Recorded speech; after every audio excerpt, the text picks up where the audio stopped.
Welcome to Left Undone, Incomplete Investigations. Just wanted to share the TikTok witness update, Miranda Baker. Also, just found out that Brian is on the run. We'll get to that later.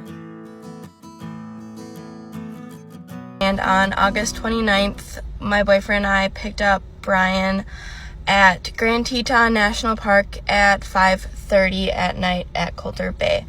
I'm hoping this can help someone identify him because I saw him from TikTok, which then made me call the authorities, and my boyfriend and I have been in contact with a bunch of different people to help piece together different parts of this case. But we picked him up at Coulter Bay, like I said, at 5:30.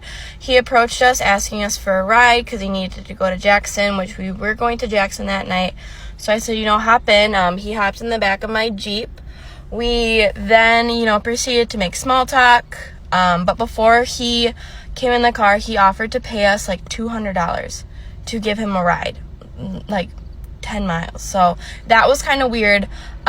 He then told us he's been camping for multiple days without his fiance. He did say he had a fiance, and that she was working on their social media page back at their van.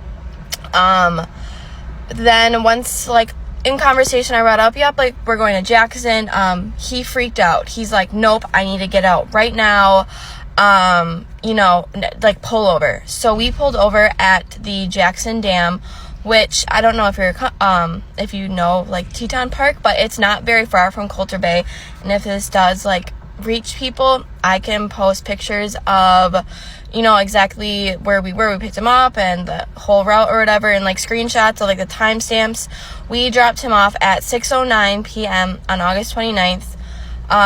He kind of hurried out of the car, and then he's like, okay, I'm just gonna go find someone else to hitchhike. And we're like, okay. It was a weird situation. So when we picked him up, he was wearing a backpack, he had a long sleeve pants, hiking boots, and he had scruff, but he didn't look dirty. For someone who was camping for multiple days, he didn't look dirty, he didn't smell dirty, so that part was kind of weird. And I'm just really hoping that they find her, and this helps someone remember seeing him, or something like that. To clarify a few things that people are confused on still, when he asked for a ride, he has to go to Jackson, which, if you're familiar with this area, a lot of people call Jackson Hole Jackson. So that's why I said yes to giving him a ride. But you think any good hiker would know south and north. We were going south out of the park when he said he was camping north. He had told us that him and Gabby were not camping on a regulated campsite through the national park, that they were camping basically out in the middle of nowhere along Snake River. This is key information. He said that he had hiked for days along Snake River, but when looking at his backpack, it wasn't full, and he said all he had was a tarp to sleep on, which you think if you're going camping for days on end, you'd want food and a tent, and he had none of that. And like I said, he looked clean and didn't smell bad. So this is a view of the whole journey with Brian. So that's the top at the park at Coulter Bay, and then we drove him to this dam right here. Then at the dam, we dropped him off at this little turnout, and he said he was going to walk across the street to the parking lot, which was full of people, to continue hitchhiking and look for a ride, because he freaked out when I said Jackson Hole. He said we needed to pull over, even though Jackson and Jackson Hole are the same thing. It's the same town itself. This is the text I sent to my mom at 6:09, right when he got out of the car, saying I was okay because she was freaking out. This is at the park, or at the pickup location, and we were taking a shower. We then walked across, and our car was parked on the left side of the picture, and he talked to us right in the middle.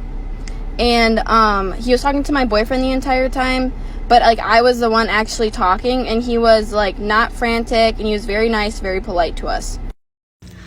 I just want to reiterate again, everything I am telling you guys, I've already told the FBI, I've told the detectives.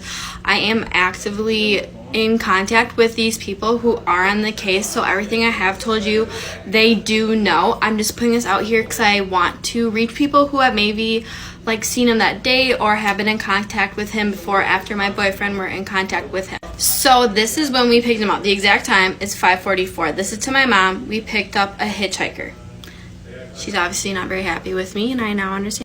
So some common questions are, did he have a phone? No, he did not have a phone. My boyfriend and I did not see him pull out a phone at all during this time. Another thing is when he freaked out about Jackson. He has to go to Jackson. During the time I said we're going to Jackson Hole. Once I said Jackson Hole, he became agitated. He seemed like he needs to get out. He was kind of antsy, and that's when things got weird. But that's when we pulled over and he.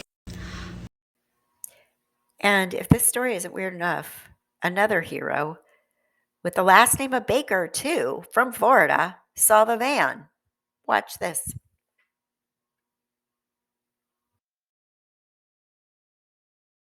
Northport police say more than 1,000 tips have been submitted about Gabby's disappearance. A Spring Hill couple on vacation in Wyoming gave us a tip about it tonight. They told us they are certain that they saw Petito's white van last month. Justin Schecker continuing our team coverage from Northport Police Department, where it continues to rain. I know it's raining down there, but a lot going on, Justin. A lot going on, Jennifer and Keith. Good evening to you both. This couple from Spring Hill was visiting Grand Teton National Park on August 25th. That is the same day Gabby's mom says she last spoke with her daughter. I feel so bad for this family. When Shannon Baker from Spring Hill learned about the search for Gabby Petito, right away she says she recognized the white Ford van. She posted a comment on a Yellowstone Facebook page she follows. The very next day, an investigator friend, retired police officer of the father, sent me a messenger message. So I called him back. Baker says she let him know she and her husband spotted the van around 5 p.m. on August 25th at the Jenny Lake parking area in Grand Teton National Park. They added the roof rack and that, the ladder on the back, and then we saw the Florida tag. And it was funny because you didn't see a lot of Florida tags out there. The family investigator told her Another park goer believes he may have seen her. Tonight, the FBI shared a new missing person poster, and pictures of Petito and the van are now posted throughout the popular Wyoming park. The sheriff's office there and the National Park Service are conducting a physical search for any sign of Gabby. Petito's stepfather, Jim Schmidt, is also in Wyoming. We've just been out here basically handing out some flyers for the most part. Schmidt calls it unfathomable that Brian Laundrie, Gabby's fiance and the only police person of interest, has not cooperated with this investigation. You refer to her as the love of your life. Everything seemed to be happy. You were on a cross-country trip with her, and suddenly you're silent. Why? Why are you silent? Whatever may or may not have happened, you need to speak up.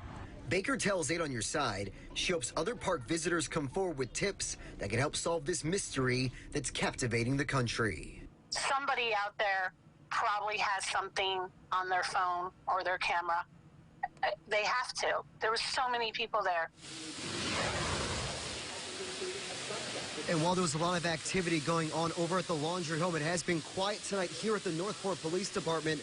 Baker told me she searched through her phone but didn't find any photos of Gabby or the van. We've also learned the FBI has set up a dedicated webpage where people can submit digital media to help with this investigation. That website is on your screen. It is fbi.gov/Petito. We are live tonight in Northport. I'm Justin Schecker, 8 on Your Side. All right, thank you, Justin. Now, to recap once again, tonight, Gabby Petito still missing, and the whereabouts of her fiancé, Brian Laundrie, are not known. That's according to the Laundrie family attorney. Law enforcement have received more than 1,000 tips at this point, and they continue to sort through all of those.